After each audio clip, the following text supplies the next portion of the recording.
pero ha sido, como siempre, un día muy ajetreado. Acabo de llegar a ver un sacerdote que conocéis toda Cuadrado, con el Cuadrado, de visitarle, y pues he llegado un poquitín tarde, y mientras que he recogido pues, todo el material, porque me habían ofrecido el dar esta última charla, por lo menos una de las, con motivo del año de la fe, el cofrade en el año de la fe. Entonces yo había pensado, como habéis oído a grandes teólogos, es verdad que tenéis la suerte de que nuestra escuela cofrade funciona muy bien, yo agradezco mucho a los que la llevan, como muchos aspectos. Yo pensaba quizás tener una charla, una conferencia, una meditación un poco más original, porque si yo hablo de la fe, lo que es creer, lo que es el acto de fe, pues quizás lo habéis oído muchísimo estos días, y además muy bien oído, porque, vuelvo a repetir, teólogos pues han hablado. Yo había pensado hablaros un poquito de las dificultades que tiene nuestra vida de fe en un cofrade que es un cristiano, porque un cofrade no es un cristiano superior a nadie, ni es tampoco un cristiano inferior a nadie, es un cristiano que vive su fe precisamente en lo que podríamos llamar en una cofradía, que es una asociación pública de fieles, que eso mucha gente no lo sabe, pero una asociación pública de fieles es el rango jurídico más importante que da la Iglesia a una asociación. De tal que cuando comience incluso, por ejemplo, una orden religiosa, comienza siendo asociación pública de fieles, ¿no? Quiere decir que es el rango que tiene. Por eso la Iglesia exige a los cofrades y a las cofradías pues una serie de criterios de fe, de testimonio de vida, de coherencia en su vida, porque no es que ser cofrade pues es como ir al fútbol todos los domingos, tiene una implicación en tu vida, ¿no? Entonces yo había pensado, si os parece, hablar un poco en este año de la fe, cuáles serían las grandes dificultades en nuestra vida para creer. Porque yo lo veo a teoría, pues ya... Y hace poco encontré esto, que lo habréis escuchado y leído vosotros muchas veces, que me impresionó mucho, de 2 bebés en el vientre de su madre, seguramente que lo habéis oído. Pero esto me viene un poco a hacer todas las grandes preguntas de la fe. En el vientre de una mujer embarazada se encontraban 2 bebés. Uno pregunta al otro: ¿tú crees en la vida después del parto? Claro que sí, algo debe existir después del parto. Tal vez estemos aquí porque necesitamos prepararnos para lo que seremos más tarde. Tonterías, no hay vida después del parto. El ateo que todos llevamos dentro, ¿no? ¿Cómo será esa vida? No lo sé, pero seguramente habrá más luz que aquí. Tal vez caminemos con nuestros propios pies y nos alimentaremos con la boca. Eso es absurdo. Caminar es imposible y comer por la boca es ridículo. El cordón umbilical es por donde nos alimentamos. Yo te digo una cosa, la vida después del parto está excluida. El cordón umbilical es demasiado corto. Pues yo creo que debe de haber algo, tal vez sea solo un poco distinto a los que estamos acostumbrados a tener aquí. Pero nadie ha vuelto nunca del más allá después del parto. El parto es el final de la vida, y a fin de cuentas la vida no es más que una angustiosa existencia en la oscuridad que nos lleva a nada. Bueno, yo no sé exactamente cómo será después del parto, pero seguro que veremos a mamá, y ella nos cuidará. ¿Mamá? ¿Tú crees en mamá? ¿Y dónde crees tú que está mamá? ¿Dónde está ella? ¿Dónde? En todo nuestro alrededor. En ella y a través de ella es como vivimos. Sin ella todo este mundo no existiría. Pues yo no me lo creo, nunca he visto a mamá, por lo tanto es lógico que no exista. Bueno, pero a veces cuando estamos en silencio, tú puedes oírla cantando o sentir cómo acaricia nuestro mundo. ¿Sabes? Yo pienso que hay una vida real que nos espera y que ahora solamente estamos preparándonos para ella. Desde esta realidad yo quería un poco hablar del tema de la fe y las dificultades que encontramos en la fe y las tentaciones contra la fe, que las tentaciones no son malas contra la fe incluso, Por ejemplo, Teresita de Lisieux, yo lo cuento muchas veces, Teresita de Lisieux tenía muchas dudas de fe. Decía Chesterton: cuando entré en el cristianismo me quité el sombrero, pero no la cabeza para pensar. Y Teresita de Lisieux llega a decir en Diario de un alma, Historia de un alma: parece que estoy sentada en la mesa de todos los ateos del mundo, porque no hay duda de fe que no se me ocurra a mí. Las tentaciones, las dificultades, las dudas de fe no son malas, como es el hombre que se interroga y que se pregunta. Lo que sí siempre repito yo, una cosa que forma parte de mi vida existencial, en mi vida, ¿no? como obispo y como sacerdote y como cristiano. Yo creo que con Dios hay cosas que no se entienden, pero es que sin Dios no se entiende nada. Por eso soy cristiano. Es verdad que yo en mi vida me han ocurrido muchísimas cosas que desde la fe yo no la entiendo. Yo no entiendo muchas cosas. Muchísimas cosas no las entiendo. Por eso cada vez me acerco con más respeto al mundo del dolor y del sufrimiento de la gente. Pero puedo decir que quitas a Dios de tu vida y el planteamiento de estos dos bebés es azul a la vida. Estamos aquí para tener, para comer, para dormir, para vivir y para morirnos, y para todo esto acaba enseguida. Y además cuando veo que hay gente que tiene más que nosotros, tiene más placer que nosotros, más dinero que nosotros, más salud que nosotros, y es incluso menos feliz que nosotros. ¿Quién ha puesto en nosotros el deseo de felicidad? Esa gran pregunta que se hace el Concilio Vaticano II, sobre todo el Gaudium et Spes, que es el gran documento del Vaticano II, la gran constitución del diálogo con la Iglesia en el mundo, y que es una preciosidad de dónde venimos, a dónde vamos. La pregunta que se hacen estos dos bebés. Pues yo quería ahora un poco haceros como un esquema muy hermoso del cofrade en el año de la fe, las luces y las sombras de nuestra vida, las dificultades y las tentaciones, pero fijándome en Jesús y aplicándolo a nuestra vida. Vosotros sabéis, pero yo ya soy muy sabido, no voy a daros unas charlas sobre la fe, que habéis tenido grandes maestros en esta escuela y que yo valoro mucho. La fe siempre se define fides qua y fides que. Santo Tomás lo veía y lo explicaba maravillosamente, y también Benedicto XVI lo explica, por supuesto, en Porta Fide, en el año de la fe. La fides qua sería un poco, podríamos decir, el contenido de la fe. El contenido de la fe, es decir, el credo. Pero hay mucha gente que puede creer en el credo y no tener una fides qua, es decir, no tener un continente en esa fe. Es decir, existencialmente no vivir nada.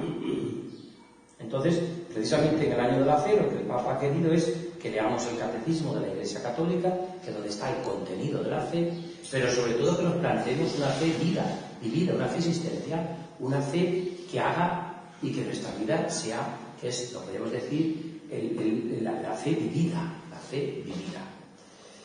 La fe vivida siempre tiene un problema, y es que cuando uno sigue a Jesucristo, sigue al Señor, todos tenemos las mismas dificultades que tuvo el Señor, las mismas, y que tuvieron los santos, y que tuvo María.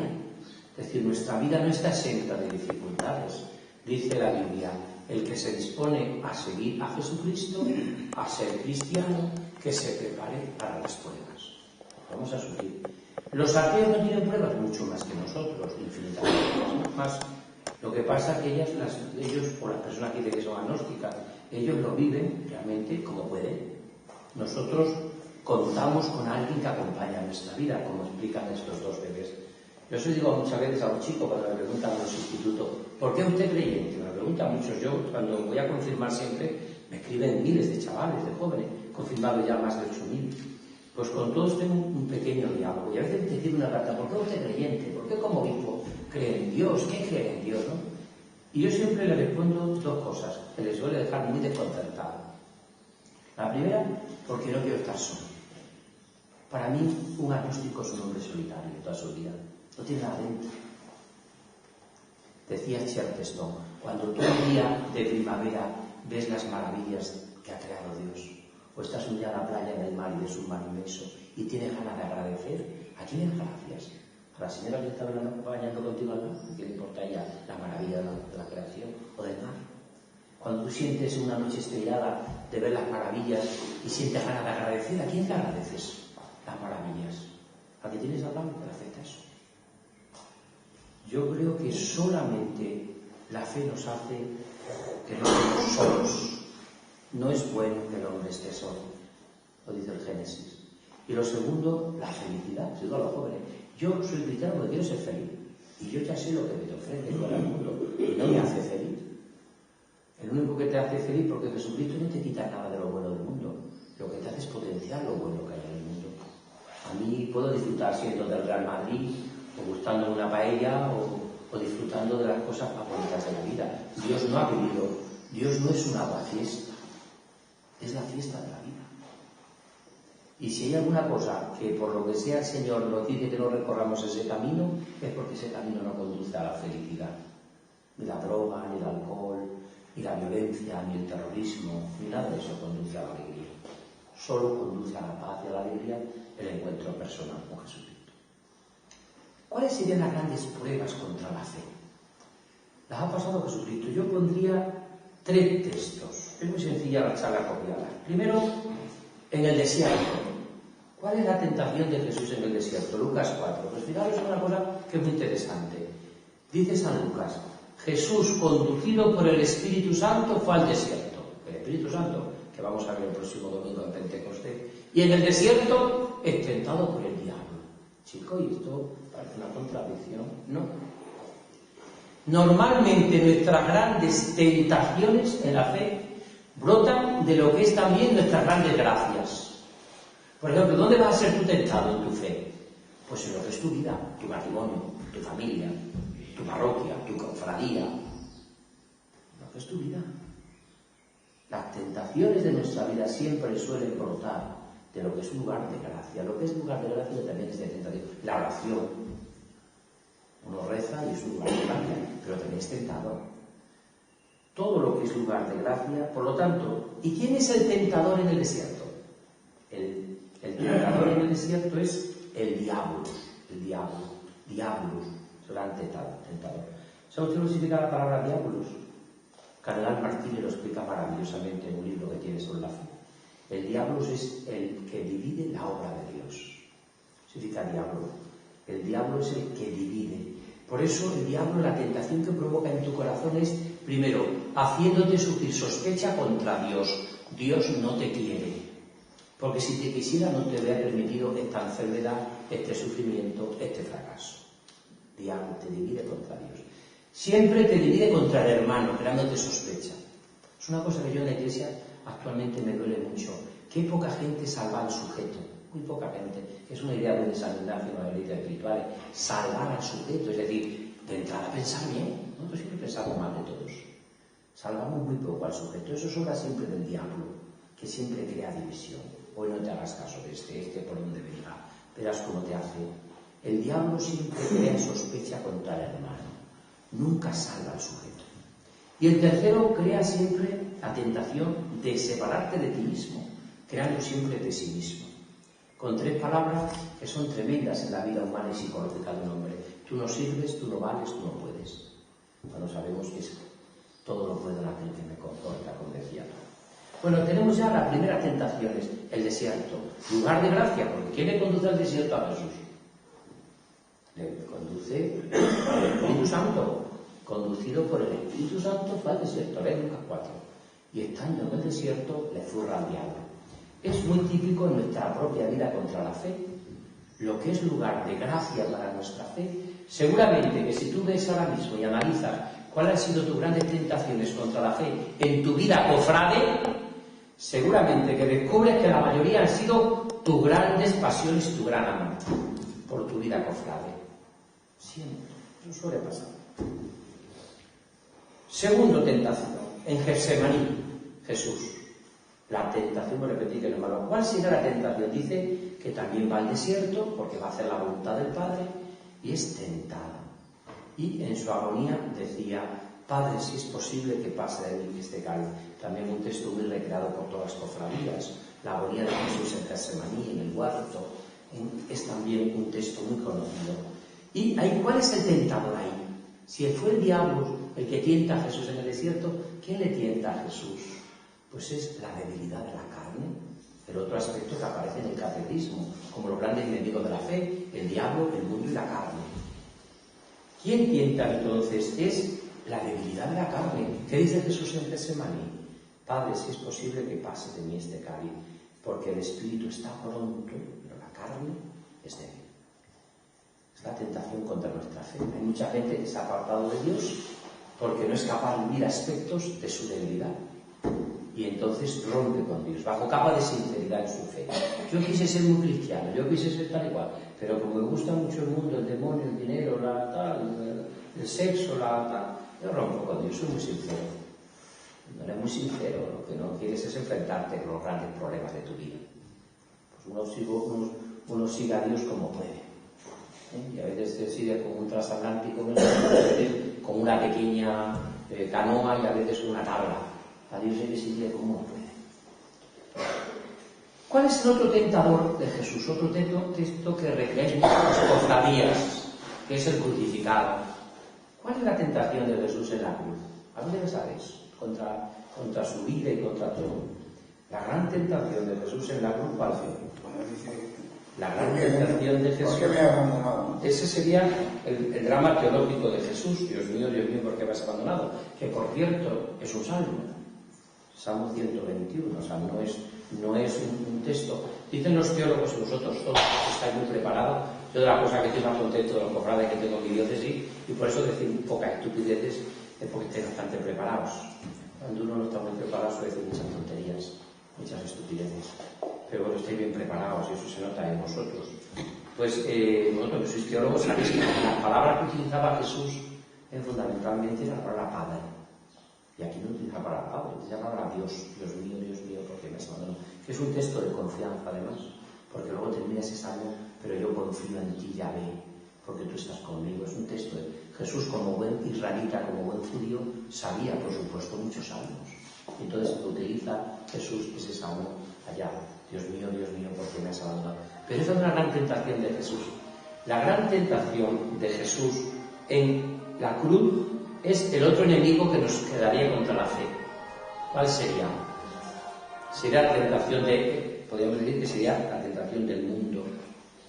¿Cuál es la mentalidad del mundo? Bájate de la cruz. Esa es la mentalidad del mundo. Bájate de la cruz. Y creeremos en ti. Gracias a Dios que Jesucristo no se bajó de la cruz. Porque ¿qué sería de tantos millones de hombres que a lo largo de la historia no se han bajado nunca de la cruz? Ni se han podido bajar de la cruz. Ni se bajarán jamás de la cruz. Fíjate, ¿creeríamos en un Jesucristo que se baja de la cruz? Venga, vamos, esto ha sido todo. Bajamos de la cruz, esto ha sido una cosita, un juego de niños. Pero no hay nada que odie más el mundo y que tenga más dificultades contra la fe que la cruz.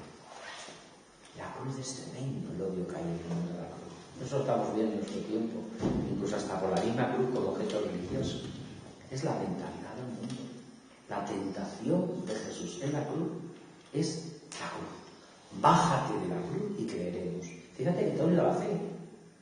¿Por qué voy a creer yo en Dios si cuando le pedí que mi madre se curase en la novena a la Virgen de la Soledad, al quinto día se murió mi madre? Yo no creo en ese Dios.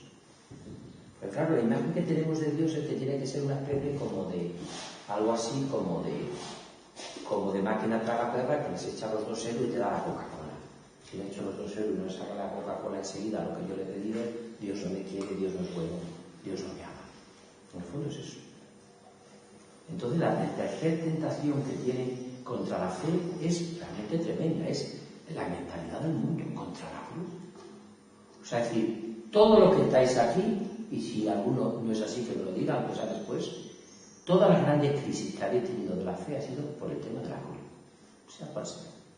La cruz de un hijo difícil, la cruz de la enfermedad, la cruz de la muerte, la cruz de un problema económico, la cruz de un despojo. Normalmente todas nuestras grandes crisis de fe brotan del planteamiento de la cruz. No me voy a detener mucho más tiempo. Vamos a pasar a profundizar más en este año de la fe. He cogido estos 3 textos porque son muy típicos para recrear la vida, sobre todo las cofradías, a través de las procesiones que son auténticamente, como decimos siempre, catequesis en la calle. Ahora viene cuál sería a la hora, y algo que es importantísimo, cuál sería el meollo de nuestra tentación contra la fe. El meollo. Vamos a descubrirlo. Tanto en el desierto, como en Getsemaní, como en la cruz. Porque es nuestro también, nuestra tentación. ¿Cuál sería el meollo? El núcleo esencial. Porque una tentación puede ser pues la tentación del dinero, o de irte por ahí de huelga, o de irte con una mujer o con un hombre, puede ser tu tentación. Pero eso son tentaciones que no son una enmienda a la totalidad. Es una debilidad, un pecado, un fallo que tienes. Me levantaré y iré a mi padre, como dice la parábola del hijo pródigo. Yo me refiero al meollo fundamental de la tentación contra la fe. ¿Cuál sería? Hemos visto ya lo que podría llevar a la primera parte, que son los tentadores, que hemos dicho que son el diablo en el desierto, El mundo, en la cruz, la carne, en Getsemaní. Ahora vamos a ver el meollo de nuestra propia tentación como hombre. ¿Cuál sería? Pues la primera siempre es que el enemigo o la tentación siempre nos argumenta aparentemente con verdades, que luego son mentiras. Por ejemplo, el desierto, primer punto. Lucas 4, estoy siguiendo a Lucas, además es evangelista que estamos siguiendo en este libro litúrgico. ¿Cuál es la tentación en Lucas? Si eres hijo de Dios, di que estas piedras se conviertan en pan. La primera premisa era verdadera, era hijo de Dios, pero Jesús nunca jamás hizo una paella para sí mismo y nunca jamás convirtió las piedras en filetes de ternera, no quiso el Señor hacer ningún milagro para él. Pero la tentación siempre nos presenta, el meollo de la tentación es que el diablo o el tentador siempre procura decirnos aparentemente verdades, pero que no son verdad. ¿Es así? Si eres hijo de Dios, claro que lo soy.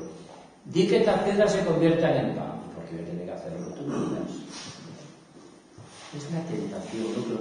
Si tú eres buen cofrade y eres buen cristiano, toda tu vida te tendrá que ir bien. ¿Por qué? ¿Me puede ir o mal? ¿O no tan bien? ¿Pero dónde se dice que porque yo siga a Cristo voy a sufrir más o menos? El sufrimiento forma parte de la vida. Sufrir vamos a sufrir todos. Eso entra dentro del paquete cuando se te da la vida. Paquete que nos dan en todo, entra alegría, pero también ese paquete general, pues entra también muchas veces, entra también el sufrimiento, la cruz. La cruz forma parte del corazón humano, la famosa novela de los años 60, que hizo furor de Martín Vigil, que muchos lo podéis saber, o jóvenes, y la viste, La vida sale al encuentro, que fue muy famoso en los años 60, pues, la chabola en Bilbao, reflejaba toda esta idea. ¿Cuál es el tentador en Getsemaní? Pues hemos dicho es si eres hijo de Dios, di que estas piedras se convierten en pan. El segundo, en Getsemaní, pues el tentador lo que viene a decirle es que para seguir la voluntad del Padre no hay que sufrir, no hay que pasarlo mal. Eso es así, no hay que sufrir, no hay que pasarlo mal. Y a veces pues viene con eso, ¿no? Por eso Jesús dice, es un pasaje impresionante en Getsemaní, pero misterioso. ¿Por qué es misterioso? Porque en el fondo Jesús lo está pasando mal. Fijaros que es el texto de todos los evangelios que más da toda la Escritura, más que ninguno. Si no fuese por Getsemaní, no sabríamos lo que le ha costado a Jesús en su corazón, nuestra vida. Pensamos que Cristo habría ido a la cruz como el Hijo de Dios, pues allí como un Superman o un Rambo, que a veces imaginamos a Jesús que es Superman o Rambo, ¿no? Que es un tío musculoso que va a la cruz a la pasemera, qué sé yo. Y Jesús fue la debilidad del amor, él le costó en su vida, ¿no? Como a nosotros nos cuesta llevar la cruz y aceptar los sufrimientos. Por eso qué hermosísimo es esto, ¿verdad? Entonces la tentación de Jesús en Getsemaní, pues es esto. Si habéis visto la película de Gibson, lo explica muy bien. La película de Gibson sobre la pasión de Cristo lo recrea maravillosamente. Eso también tienen unos teólogos expertos, ¿no? Primero aparece como en el jardín del paraíso, también en el jardín de Getsemaní aparece la serpiente, el tentador, que aparece Jesús pisándola, ¿no? Porque siempre se pisa cuando se hace la voluntad de Dios. Y luego aparece también entre aquella noche de olivos, con aquella luna de Nisan que recrea la luna. Nosotros celebramos la Pascua la noche en la luna llena, que es nuestra fiesta. Por la luna llena, que es nuestra fiesta. Si os fijáis, los jueves santos, los viernes santos, y cuando salgáis de la vigilia, es una luna impresionante siempre. Los judíos celebran con nosotros también la Pascua. Nosotros el martes santo nuestro siempre suelen celebrar los judíos también la luna de Nisan, o la luna llena, que es nuestra fiesta. No así el calendario ortodoxo, que lo celebra en otro momento. Por lo tanto, qué hermosísimo es esto, ¿verdad? De descubrir. Y el tentador en la cruz. Si eres hijo de Dios, premisa paz, en verdadera. Conclusión equivocada. Si eres hijo de Dios, ¿para qué vas a sufrir? Pues nada. Jesús tiene que buscar hasta consuelo en los amigos, en Pedro, Santiago y Juan. Y en la cruz, si eres hijo de Dios, bájate de la cruz y te veremos. Otra vez la condición. O sea, es decir, no aceptes el papel. Jesús tuvo la gran tentación, ¿sabéis? también habéis estudiado en Cristología, porque habéis tenido buenos profesores y buena gente preparada, que la tentación que tiene Jesús es que había dos mesianismos, el mesianismo sociopolítico y el mesianismo de los pobres de Yahvé, de Isaías 53, despreciado, desecho de los hombres, varón de dolores, conocedor de todos los quebrantos, ante quien se vuelve el rostro, pero fue él el que cargó con nuestros pecados cuando nosotros vivíamos errantes, ¿no? Es el mesianismo del siervo de Yahvé, que es el que le crea la Iglesia en Viernes Santo y que vosotros lo hacéis magistralmente en las cofradías, ¿no? Con esa catequesis en las calles.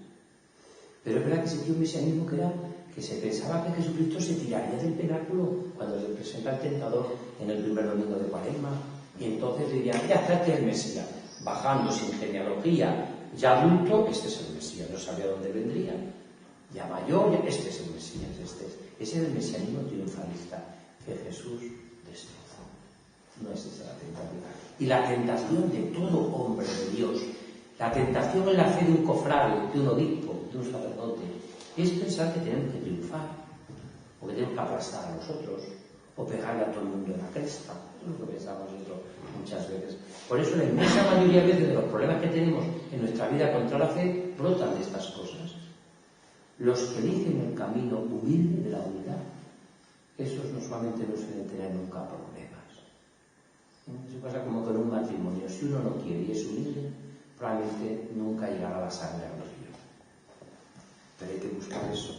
El último título de mi libro sobre San Pedro de Alcántara, que me ha publicado Ciudad Nueva, Ciudad Nueva, porque es una editorial internacional, he titulado una frase de Pedro de Alcántara preciosa: o es humilde o no es amor. O es humilde o no es amor. O sea, la persona o se vive desde la humildad o no se ama. Y ya voy terminando en este año de la fe. Hemos dicho cuáles serían los tentadores, el núcleo esencial de la tentación, que siempre es apartar al hombre de la voluntad de Dios, de la misión. Porque Cristo, ¿por qué es tentado en el desierto? Para que lo elija la misión del pobre de Yahvé de la cruz, que es la tentación. ¿Cuál es la tentación de Jesús en Getsemaní? A última hora, de hecho, si ustedes leen, por ejemplo, las tentaciones de Jesús en el desierto, ¿qué dice al final Lucas? Le dejó el diablo para otro momento. ¿Cuándo sería ese momento? Getsemaní. En Getsemaní, ¿cuál es la tentación? Pues presentarle a Jesús hasta gotas espesas de sangre. Lo dice Lucas, que era médico.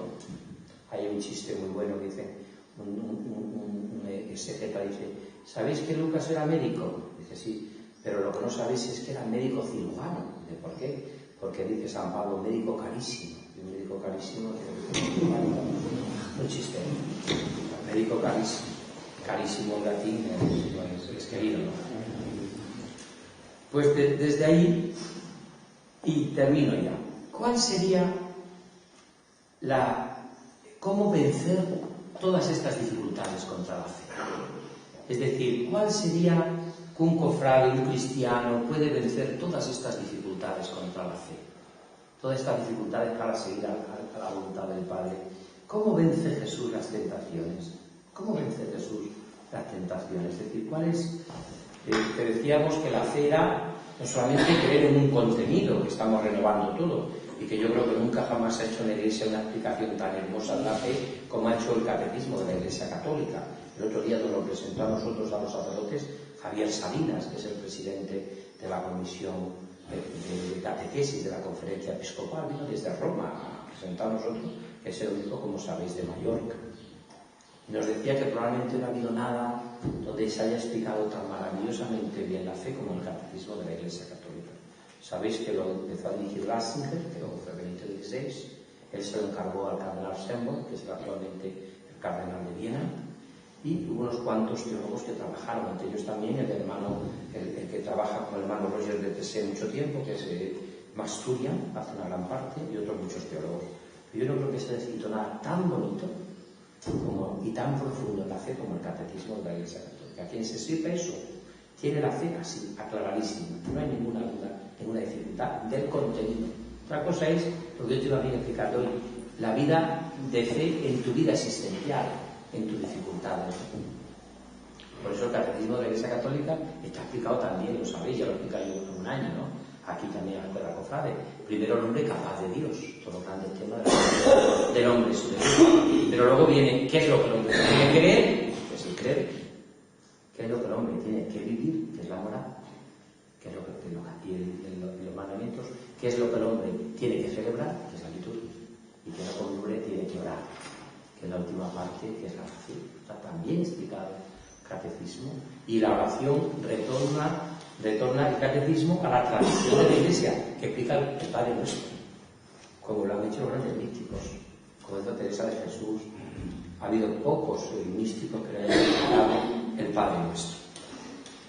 Desde ahí ya te decía, ¿cuál es ahora mismo cómo Cristo vence estas dificultades, esa tentación? ¿Cómo vencer nosotros las grandes dificultades en nuestra fe? Como María, peregrina de la fe, también muy recreada por todas las cofradías, en sus cofradías patronales o en otras cofradías, o también incluso las penitenciales, que nos han emocionado ante la Vega Cruz, la soledad, o tantas y tanta dolorosa, tantas imágenes de la Virgen. Hay como, para mí, como tres claves tanto en el desierto como en Getsemaní como en la cruz. Primero, en el desierto está claro que la tentación la vence Jesús haciendo algo que dice el Papa Benedicto XVI, que es la primacía de la palabra. No solo de pan vive el hombre, sino de toda palabra que sale de la boca de Dios. Por lo tanto, la tentación se vence siempre con la referencia a la palabra de Dios. Tu palabra me da vida, confío en ti, Señor. Tu palabra es eterna, en ella esperaré. Qué importante es que un cofrade rece con la palabra de Dios, con los textos de la palabra de Dios, porque Jesús vence la tentación y hace la primera clave en una vida de fe. De hecho, ustedes saben lo que es el credo simbólico, el primer credo que hace la Iglesia. Es un resumen del Evangelio. La gente no sabía leer ni escribir normalmente, y entonces, ¿qué es lo que hace la Iglesia? Pues en el artículo del credo recita lo que cree, lo que dice la Biblia. Creo en Dios Padre Todopoderoso, Creador de la tierra. Eso es. ¿Qué es entonces el credo? El Evangelio, la palabra de Dios, sintetizada y resumida. Luego vendrá el segundo credo, que es el más largo de la misa, que lo estamos confundiendo continuamente, que es el niceno constantinopolitano, que es el más largo, que ya está explicada. Por ejemplo, siempre pongo este ejemplo. En el primero decimos, creo en el Espíritu Santo, la Santa Iglesia Católica, la Comunión de los Santos. Pero llega el niceno constantinopolitano, que es el más largo, que creo en el Espíritu Santo. Y va a decir 4 cosas del Espíritu Santo. Señor y dador de vida, que procede del Padre y del Hijo, que con el Padre y el Hijo recibe una misma adoración y gloria, y que habló con los profetas, y de 4 cosas, ya del Espíritu Santo. Que me pasó a mí una anécdota una vez, más es verdad, empezamos en mi parroquia a rezar el credo del apóstol, después nos pasamos al otro, después y terminamos rezando al salve todos, de verdad. Yo no sé cómo lo hicimos, pero del Padre, Dios de Dios, luz de luz, Santa María, y este valle de lágrimas, y se sentó un pito de parroquia, decidir, y aquí se reza un credo que sea todo el año y otro credo todo el año, pero juntados. Se pesaba la gente de uno a otro. Por lo tanto, la tentación primera tentación contra la fe en nuestra vida, solo se vence con la primacía de la palabra de Dios. Esto está todo el magisterio de Benedicto XVI. Todo el magisterio ha sido la primacía. De hecho, él dedica un sínodo a la palabra de Dios, lo que es la lección divina. No solo de pan vive el hombre, sino de toda palabra que sale de la boca de Dios. Ahí tendríamos que preguntarnos nosotros, en este año de la fe, se ha aumentado en nosotros el amor a la Biblia, el amor a la palabra de Dios, a leer el Evangelio. Yo cuando tengo que rezar a veces alguna oración de memoria, siempre me acuerdo de un texto de Jeremías. Cuando encontraba palabras tuyas, Señor, las devoraba. Tus palabras eran mi gozo y mi alegría, Señor de los ejércitos. Cuando encontraba palabras tuyas. Pero cuando uno está enamorado o está enamorada, pues busca siempre la persona que ama todos los datos y todos los textos. ¿Quién está hablando continuamente de Cristo? Pues la palabra de Dios. Segundo, eso es en el desierto. En Getsemaní, ¿cuál es la tentación? Pues en Getsemaní la tentación no es sino es apartarle de la voluntad del Padre. De tal manera que es muy misterioso que Jesús sude gotas espesas de sangre, que vamos a repetir desde un medio, tiempo, es muy que Jesús, que haya venido a cumplir la voluntad del Padre, diga si es posible que pase de mí este cáliz. Es muy, no sé, y que además Jesús busque consuelo en los amigos, en Pedro, en Santiago y en Juan. Pero la tentación Jesús la vence. ¿Cómo la vence? Pues a pesar de todo es: aquí estoy para hacer tu voluntad. La actitud de María. Esto está reflejado en lo que es Getsemaní, lo que dice la carta a los hebreos. En la carta a los hebreos se presenta a Jesús diciendo: cuando entré en este mundo me diste un cuerpo, y dije: aquí estoy, Señor, para hacer tu voluntad. ¿Cómo se vence las tentaciones? ¿Cómo procurar vivir en nuestra vida de fe? Pues no tanto entendiendo, sino aceptando la voluntad de Dios. Y cuando uno acepta la voluntad de Dios, acaba comprendiendo muchas cosas. Cuando uno acepta la voluntad de Dios, acaba muchas veces entendiendo muchas cosas. Yo no sé si sabéis vosotros un poema de Amado Nervo, famosísimo.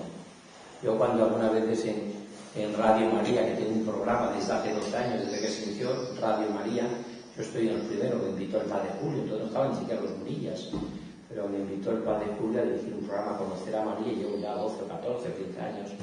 Y una vez siempre me recitaba ese poema, ahora ya no. Me acuerdo que llevábamos todo el mundo, hasta camioneros de todos sitios. Pues voy por la carretera aquí y he visto su poema. Es un poema precioso, lo conocéis, llamado Nervo, ¿no? Es un poema que explica esto. Dice: ¿por qué empeñarse en saber cuando es tan fácil amar? Dios no te pide entender, no pretende que su mar, el mar de Dios, sin playas pueda caber en tu mínimo pensar. Solo te pide tu amor. Dale el tuyo y mucho más. Verás como amándole mejor le comprenderás. Probablemente la tentación y las dificultades de Jesús en la cruz, en Getsemaní, brotan de que muchas veces nos pasa a nosotros también en la fe. Queremos entenderlo todo lo de Dios y no podemos entender muchas cosas. ¿Cómo va a meterse Dios en tu mínimo pensar? Vamos a meter a Dios en tu mínimo pensar. Si tú pudieses abarcar a Dios, ya no sería Dios, serías tú Dios. Habéis leído de Antoine Superi, el Principito. El Principito, cuando él con el pensamiento casi le quiere decir al pueblo que venga a él, ¿no? Que venga, a mí que venga. Y al final dice: gracias a Dios que no ha venido, porque si no sería yo el que maneja a Dios. Y a Dios no se le maneja a nadie. A Dios, ¿por qué empeñarse en saber cuando es tan fácil amar? Dios no te pide entender, no pretende que su mar, el mar inmenso sin playas pueda caber en tu mínimo pensar. Solo te pide tu amor. Dale el tuyo y mucho más, verás como amándole mejor lo comprenderás. ¿Y cuál es, por último, cómo vence Jesús en la cruz la tentación? ¿Cómo en la cruz nosotros podemos vivir en esa fe? Pues fijaros, en la cruz la tentación de Jesús es siempre, como en la nuestra, ¿no? El fracaso. Ha muerto como un fracasado. Cuando uno piensa, por ejemplo, incluso la fe de María, nuestra madre, cuando la Virgen pensase lo que le había dicho el ángel en aquella anunciación: se llamará Hijo del Altísimo, su reino no tendrá fin. Ya pensaba María, pues menudo Hijo del Altísimo y menudo reino que no tiene fin, porque estamos aquí terminando la historia, estamos aquí 4 paletos y 4, fíjate, todo ha fracasado totalmente. Y sin embargo, María creyó que para Dios nada es imposible. Entonces yo creo que en ese sentido, a mí me parece que es fundamental esta clave, ¿no? Jesús vence, y casi siempre se da en los 3 aspectos, con la obediencia. Solo a Dios, no solo el pan vive el hombre, sino solo a Él obedecerás. Padre, si es posible que pase de mí este cáliz, pero no se haga mi voluntad, sino la tuya. Este texto sabéis que es fundamental en la cristología, porque se ve claramente que Jesús tenía 2 voluntades, como 2 naturalezas, la humana y la divina. Porque Jesús dice: Padre, no se haga mi voluntad, porque Cristo tiene voluntad humana, sino la tuya, voluntad divina. Jesús no solamente hay una, no es solo Dios, ni solo hombre, es el verdadero Dios, el verdadero hombre. Y eso San Máximo el Confesor lo explica en este texto tan bonito de Getsemaní. ¿Cómo vence también en Getsemaní? Con la obediencia. ¿Y cómo vence Jesús? en la cruz, la tentación, las dificultades, nosotros, cómo salimos de nuestras pruebas contra la fe, pues también como hace Jesús. Padre, a tus manos encomiendo mi espíritu. Así muere Jesús.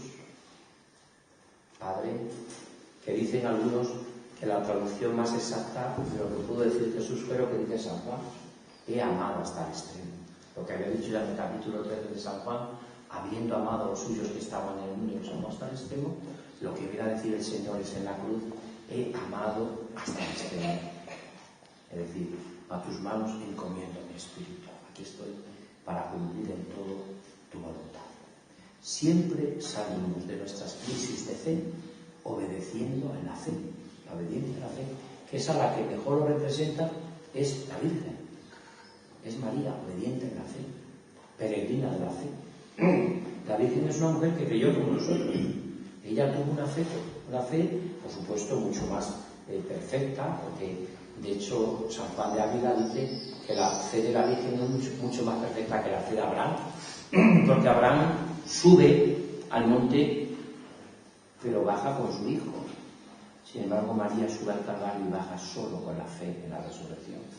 La fe de María, por eso cuando decimos en la misa, en la plegaria eucarística primera, Abraham nuestro Padre en la fe, la que verdaderamente es nuestra Madre, la que verdaderamente es peregrina de la fe, es María, la Virgen, nuestra Madre. Pero ella también vive la fe porque se hace obediente al misterio de Dios. Pues como se hizo Francisco de Asís, ahora que tenemos a un Papa llamado también Francisco, que está continuamente en relación a Francisco. Francisco lo vivía mucho eso, ¿no? Aprovecho para agradecer la presencia de los hermanos, la presencia de los franciscanos. Pues nada más, yo sí que creo que no tengo que decir mucho más, así que muchas gracias. He traído una revista donde yo he escrito una especie de decálogo. Agua Viva, esta la fundé yo hace muchos años, hace casi 14 años. Y entonces, bueno, sigue adelante, gracias a Dios, y a mí me deja siempre 3 o 4 intervenciones. Y aquí hay un decálogo de una iglesia viva que me gustaría terminar rezándolo todos juntos, si no os importa. Una pregunta solamente, No, todo lo que queráis, pero primero vamos a ir por ahí. Sí. A ver, Julián, sí preguntan. No, que me lo pasan por Twitter, como están siguiéndolo en directo, me dicen, en las cofradías hay cofrades que no son creyentes y están en ellas por tradición u otros motivos. ¿Cómo podemos ayudarle nosotros, los que creemos en la iglesia, a disfrutar de la luz como nosotros la estamos disfrutando? Pues agradezco muchísimo a los que están viéndonos a través en directo y les saludo además muy cordialmente. La verdad que es una gran labor la que hacéis. Sencillamente decir que es verdad que puede haber cofrades que yo no diría que no tienen fe, eso es muy complicado, quién tiene fe, quién no tiene fe. Decía nuestro director espiritual una frase del seminario de Toledo, donde yo me formé, que a mí me encanta, y que ya le gustaría a muchos teólogos tener la fe los domingos que tiene mi abuela todos los días. Ya quisieran muchos teólogos tener los domingos la fe que tiene mi abuela todos los días. Por tanto, yo lo que diría sería pues que, hombre, verdaderamente las cofradías es una asociación pública de fieles. Por lo tanto, son cristianos unidos en un mismo ideal, en una misma fe. Yo por eso no entraría tampoco a descalificar, a pegarle, sino que pida la fe. A mí cuando alguien dice, es que no tengo mucha fe, pues pídela, pide la fe. La fe es un don. Y me atrevería más, cuando una persona dice, creo que he perdido la fe, siempre le digo una frase que no es mía, si fuese mía me parecería muy atrevida. Están los santos, en Teresa de Jesús, en Teresita de Lisieux. Cuando uno piensa que no tiene fe, pues vive como si creyeras. Esto el último que se le escuché yo fue a Juan Pablo II, que le hizo una entrevista famosa, sabéis que al Papa y tuvo 3 o 4 libros de entrevista a Juan Pablo II. Más famoso fue André Froissart, Cruzando el umbral de la esperanza, no, ese fue Vittorio Versoli. Y luego también hicieron Falacci, que era una periodista agnóstica, le hace una entrevista a Juan Pablo II. Y le dice esta mujer, a mí me gustaría creer, porque yo creo que usted la fe le hace feliz. ¿Y sabes qué dice Juan Pablo II? Pues vive como si creyeras. Bueno, es fabuloso, esta es la respuesta del Papa. Vive como si creyeras. Porque la fe no te va a hacer daño. Que tú quieras más al prójimo, que tú tengas a alguien con el cual ¿Cuántas veces te dicen, oye, tú ponte delante de una pared como si estuviese hablando con alguien? O tú piensas en no sé cuánto, o haces no sé qué, o haces terapia y como si te sintiese abrazado. No, pues eso usted que los está inventando, yo me lo creo, y además lo experimenta con Dios. Por lo tanto, yo le diría a todos esos cofrades que creen que a lo mejor no creen, o que tienen poca fe, o que manifiestan, o que están por tradición, que pidan la fe. Yo no lo rechazaría nunca, yo a nadie, desde su situación, no rechazaría. Lo que pediría, pues eso, lo que dice tan bonito la Biblia: Señor, creo, pero aumenta mi poquitas. Pues hay un decálogo de una iglesia viva que yo hice en el mes, no me acuerdo cuál fue este yo. Bueno, pero vamos a empezar a todos juntos y así. Luego, si queremos, dejamos 5 o 10 minutos, porque una pregunta más. A lo mejor hasta entonces han llamado más a Julián. Y entonces, si alguno más, pero si vosotros queréis hacerme todas las preguntas que queráis, vamos, sí, por lo menos un cuarto de hora más o 10 minutos más. Pero vamos a hacer la oración final. Decálogo de una iglesia viva. Todos. Anunciar a Cristo hasta los últimos rincones de la tierra. Saber que tener los sentimientos de Cristo es el fundamento de la regeneración. Siempre podemos entregar la vida desde las divinas circunstancias de la vida. Sembrar siempre esperanza en el camino. Las críticas siempre comienzan con lo mismo. Si no, sería falsísimo. Es mucho lo que podemos hacer y amar. Para coger que tenemos llamadas a defender. No se puede ser iglesia viva si no la amamos de verdad y no creemos que nosotros somos enemigos. Es siempre clave la comunión con el esencial y la cualidad de los demás. La crisis siempre la soluciona con los santos. Pues si queréis hacer alguna pregunta, no sé si tenemos 10 minutos, no más, porque también, pero si queréis hacer preguntas, yo puedo contestar con mucho gusto. Como ya prácticamente es el último, la clausura, ¿no?, de este curso. ¿Tenéis alguna? Muy bien, pues os animo a participar también en la próxima. ¿Qué preguntaréis sobre la fe, cofrades, sobre estos temas? Si queréis alguna cosa más. Yo, un problema es la gente confunde muchas veces la fe con la credibilidad. La credibilidad es más bien pensar en lo que se ve. La fe hay que sentirla desde el interior. La credibilidad es solamente lo que se ve. Entonces yo creo que eso es un número de cofradía. Que se conmueve con ese Cristo crucificado, profesional.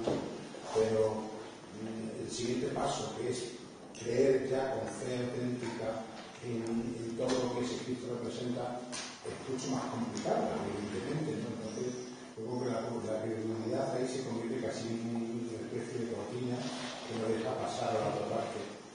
Yo tengo una idea que la repito en mi carta pastoral revelada a la gente sencilla. Yo creo que es una carta que ha hecho mucho bien y que tenemos que hacer una edición en más, pues a vosotros enseguida. Yo creo primero que es verdad, el mundo de hoy es muy creyente, muy crédulo, pero poco cristiano, eso es verdad. De hecho, la gente cree en los horóscopos, cree la gente en las manos, a veces, uno le escucha la radio algunas veces, y es que, vamos, si echar la dice, te voy a poner una velita con un poquito de aceite, porque eso te va a dar una energía súper positiva, te amo, una besita que no vaya tal. Hay que tener fe para eso, ¿no? Entonces, es verdad que la sociedad es muy crédula, es una sociedad muy crédula. ¿Qué valor vería yo en las cofradías que conectan con el sentido profundo del corazón humano, que busca a Dios? Para mí eso es lo fundamental de las cofradías. Buscan en el sentido, buscan en lo esencial de sus vidas, que para mí es el... ¿Qué pasa? Que dan el paso, lo que podemos llamar el sentido religioso que está en el corazón humano, el hombre como capaz de Dios, a dar un paso a una fe más adulta, más madura. Eso es lo que tenéis como pendiente todos vosotros en las cofradías. Cómo hacer, pues a través de esta escuela diocesana cofrade, a través de los grupos cuando reunís, cuando tenéis las juntas, de que se lea el Evangelio, que se forme la gente, las charlas, los tríos, los binarios. Cómo hacer que toda esa gente pase del corazón que en su sentimiento hay deseo de Dios a una fe madura, que le va haciendo descubrir esa persona, pues que será mucho más feliz cuando su fe sea mucho más profunda. Y que la fe no está solamente, pues muy bien, Yo eso, por supuesto, no lo rechazaría, porque es la fe de mis mayores y es la fe que dice, que la fe de mi madre, de mis padres. Yo no lo rechazaría. Yo, fíjate, he estado yo últimamente en muchas procesiones, muchas. Ayer, pues 2 horas y media, la Virgen de Argel, ¿no?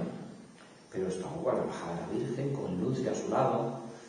Y yo me fijo mucho en la gente. La presencia de la Virgen impacta mucho en el corazón y de las cofradías, impacta mucho. Eso no hace nada, eso es folclore. Yo no me atrevería a hablar de una manera tan superficial. Eso conmueve a la gente. La imagen de la Virgen quizá le recuerda que su padre ya no está y que lo veía muchas veces a su lado. Pero todo eso es humano. Pero es que lo humano es cristiano también, ¿no? Jesucristo por la encarnación ha subido todo lo humano. Dice el Vaticano II que todo lo humano nos interesa, porque todo lo humano es lo que también siguen los discípulos de Jesús. Por eso yo creo que en ese sentido, pero es verdad que hay que pasar de una fe sentimiento, una fe emoción, una fe impacto, a una fe madura, a una fe cultivada, a una fe rezada, a lo que dice el Catecismo de la Iglesia Católica, a una fe que me lleva a unos fundamentos, a una celebración en la liturgia, sobre todo en la Eucaristía. Aquí en la diócesis de Corea estáis dando muchos pasos. Yo, por ejemplo, este año, con motivo de los chaparrones tenemos, que nos ha tocado esta Semana Santa, a mí me ha gustado mucho porque en los sitios donde yo he estado he visto que se han hecho actos litúrgicos o para liturgias dentro, o se ha potenciado y estaban muy bien preparadas. La gente ha llegado. Por lo tanto, tiene las cofradías capacidad de decir, hombre, que no es solamente el sentimiento de una imagen, también hay muchas más cosas que se pueden preparar, ¿no? Es un problema muy complicado. Más preguntas. ¿No cree que el siguiente paso que debemos dar los cofrades a esta fe que tenemos es a una fe vivida más en los hermanos? Claro, sí, claro. Esos son los dos grandes sacramentos de la presencia, ¿no? Que sería la presencia de Jesucristo en la Eucaristía, sobre todo, que es el centro y la cumbre de la vida cristiana, y la presencia de Cristo en los pobres.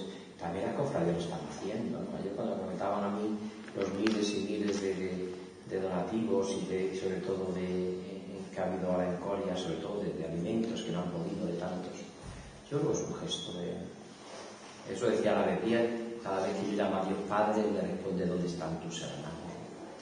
Los que quieran amar al hermano sin Dios acaban cansándose. Yo tenía tantos compañeros míos de curso y de tantos sitios en mi época que eran muy de los pobres y que ya no queda nadie. Viven en las burguesías, viven todos, no en las periferias que dice el Papa. Viven en las periferias que dice el Papa, las periferias, en los pobres. Eso solo se puede mantener con una profunda vida cristiana. No está claro. Los demás se quedan, dicen 4 palabras bonitas, se lleva, pero no. Pero también es verdad que el que diga que tiene una profunda vida de fe, de relación con Dios, si no tiene la prueba de algodón del servicio a los hermanos y a los pobres, pues yo dudo mucho aquí al rezar. Y dudo mucho que celebra, claro. Y dudo mucho que formación tiene. Y dudo mucho de dónde viene su corazón. Creo que ninguna de las dos cosas se puede sostener. Ni se sostiene el hombre el amor al hermano sin Dios, ni puede uno estar con Dios sin importarle los hermanos. Sí. Un poco relación con la frase, me gustaría represento la charla o la curso ¿Cuál es tu cofradía? ¿Cuál es? Jesús Condenado, la última que hay. Y digamos un poco en las clases de religión, los institutos y los colegios, un poco la visión de un cofrade, de 5 años de cofrade y lo que siento yo. Entonces, muchas veces me preguntan una foto de Manolo, como un niño pequeño, me pregunto si es tradición o devoción. Y muchos me dicen que sus padres, porque no tienen mucha fe, pero que ellos quisieran tener fe. Yo no sé cómo explicar eso a un niño de 10 años. Entonces, a un cofrade que no tiene fe, le puedo decir que busque la fe, pero un niño Claro. no me cuesta. Porque la tradición se convierte en devoción. Claro. No, eso lo digo. Tan sencillo como que ¿por qué no se puede convertir la tradición en devoción? Porque se puede una tradición que sea devocional y una devoción que esté obligada en tradiciones. Pero el punto es Luego, claro, cuando encuentras con un niño, pues un niño, cuando te encuentro, yo me encontré también en Valladolid a un niño que se siente totalmente influenciado por sus padres. Cuando lo encuentras, pues eso, lo que puedes, lo que tú le dices, pues mira, pues tú dile a Jesús que te ayude, que te dé, aunque yo muchas veces pongo el ejemplo de los campamentos del amigo invisible. Digo, mira, Jesús es como un amigo invisible. Yo me acuerdo con los campamentos, el amigo invisible era el que te hacía feliz, el que te estaba continuamente dando. Tú no lo veías, no sabías quién era, te descubrías al final, pero no estaba pendiente de ti, era el amigo invisible. Pues a los niños se les puede decir, Jesucristo es como ese amigo. Me gustaría verlo, sí, pero es que aquí está el juego de la fe, que al final lo verás, pero al principio se ha visto ya, porque nació y se le vio lo que hemos visto y oído, y le veremos un día cara a cara, dice San Pablo. Pero mientras tanto, pues el amigo invisible. De todas maneras es muy complicado, yo creo que esto, por eso la labor que tenéis las cofradías es impresionante. Yo por eso creo mucho en vosotros, y vamos, no me sentí nunca defraudado. Creí también mucho en Valladolid, cuando era un cura allí en un centro de espiritualidad, y ahora creo igual como obispo, ¿no? Yo creo que podéis hacer una gran labor y que llegáis muchas veces más allá de lo que no llegamos nosotros, los sacerdotes, a veces los religiosos. Vosotros llegáis mucho más, tenéis compañeros, tenéis amigos, y cuando te dicen eso, pues es que yo voy pero yo no tengo, bueno, pues pídelas. Yo cuando una persona nunca, tú pídelas. Me ocurrió una cosa curiosa, hablando de ejercicios espirituales. Me mandaba don Marcelo allá a Madrid, uno de los colegios más importantes de todo Madrid, chicas de COU. Me encuentro con 50 chicas de COU, 4 días allí en la sierra de Madrid, y de pronto me encuentro con un grupo de chicas y me dice una de ellas: yo soy atea, pero atea de toda la vida. Mis padres se acaban de separar, yo voy a vivir con mi padre, porque a mi madre no la aguanto, le decía a esa chica, y no tengo ninguna fe, y acá he venido a emborracharme por las noches. Así que vamos unas cuantas allí a un sitio, cuando usted se acuesta, y se acuesta el cura y la monja y la hermana, y nos vamos a emborrachar nosotros. Bueno, muy bien, pues ya te puedes ir al ejercicio, porque mira que es aburrido, dice yo, hacer ejercicio y escuchar a un cura, pero si todavía además sin fe te pega un tiro. Así que, pues no me quiero ir. ¿Por qué? Pues porque no me quiero ir, porque está mi amiga. Pues mira, vamos a hacer una cosa. Empezamos tratando el ejercicio, empezamos cuando llegamos hoy en día. Yo expongo el Santísimo todas las tardes de 4 a 9. Nosotros ponemos siempre el Santísimo. Pues tú vas a estar 2 horas delante del Santísimo con una oración que hacía Charles de Foucault, que a mí me encanta. Señor, si existes, haz que te conozca. Ha sido la marcha de Foucault en París, hasta que llegó ayer a la iglesia de San Agustín, y allí el padre Aubelin, que es el director espiritual, le cambió la vida, confesando y dando la comunión, le cambió la vida. Me dice, no, bueno, 2 horas no, 1 horita solo. Digo, no, 1 hora no, porque vas a estar deseando que pase y vas a tocar hasta con el móvil, con todo de mano. 2 horas. Una para aburrirte y la otra para empezar a hablar, aunque sea con la bicicleta. Tienes que hacer. Y me acuerdo que a la chica le cambió la vida. Era una famosa, su padre era un locutor muy famoso en aquella época, de televisión, muy famoso. No quiero decir el nombre porque nunca me gusta relatar nada, y mucho menos cosas personales. Era una persona muy conocida. Y entonces, y cuando llegó a mi habitación, me dijo la chica, he hablado con Cristo, esto está bien, le cambió la vida a la chica. Hizo un ejercicio y luego ahora le pregunté por ella, la chica le cambió su vida. Y me dice, ha habido alguien que me ha tirado a la piscina de la fe. Nosotros aprendemos a la gente en catequesis a hacer movimientos pero nunca tiramos a la gente a la piscina de la fe, es decir, la que se moje. Y esta chica se mojó delante de Santísima. Y rezando, Señor, si existes, haz que te conozca. Además de lo que he escrito. Si existe, haz que te conozca. Si existe. Pues claro que existía, y claro que le conocía. Sí, perdona. Yo tengo muchas dudas de eso. Todos los días tengo muchísimas dudas. Le quiero decir por qué.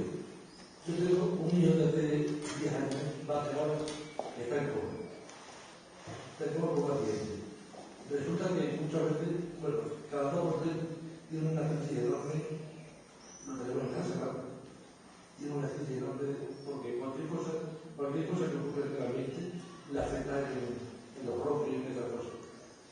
Yo solamente paso por todas las cosas, por la oración y acotándome tantísimo, escribiendo sobre cosas de cofradía y demás.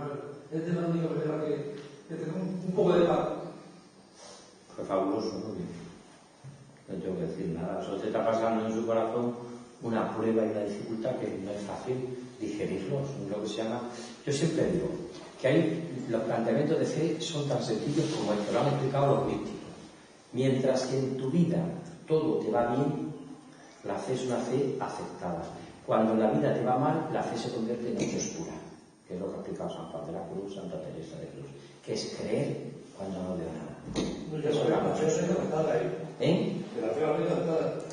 Pues eso, usted está viviendo, por eso digo que está todo bien. Usted lo lleva pues, rezando y escribiendo y dando, pues estupendo hasta que pues eso, usted como que tiene ahí algo en su fe que le cuesta digerir. Pero que es buenísimo.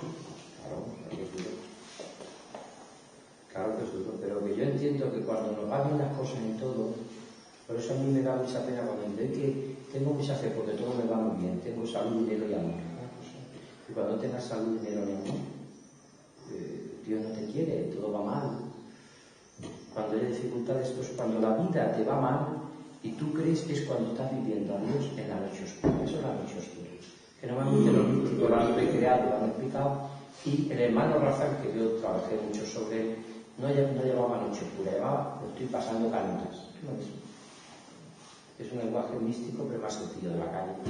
Hay gente que utiliza un lenguaje muy místico, hay gente que utiliza el lenguaje de la calle. ¿Qué mal estoy pasando? Estoy sufriendo mucho, todo me va mal.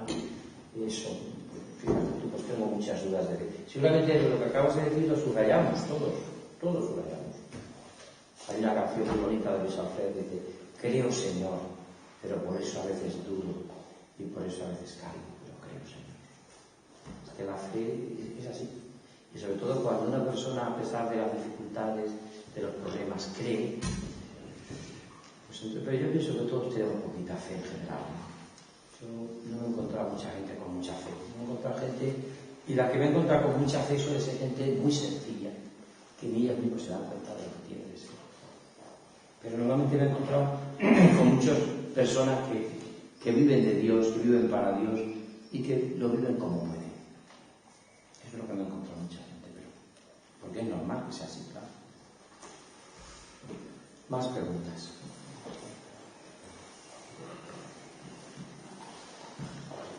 Pues entonces Luis, que ya terminamos, ¿verdad? Bueno, pues nada, antes de nada. Podéis coger, si queréis, la varita que queráis. Hombre, os voy a tratar los regalitos y ya. Le había regalado muchas cosas, ¿eh? Yo cuando sea mayor, Luis, me gusta ser como yo. Vamos a ver. Hombre, ya me acuerdo que fue la Virgen de la Montaña. Pues la verdad es que me encanta. Hombre, qué bonita, ¿no?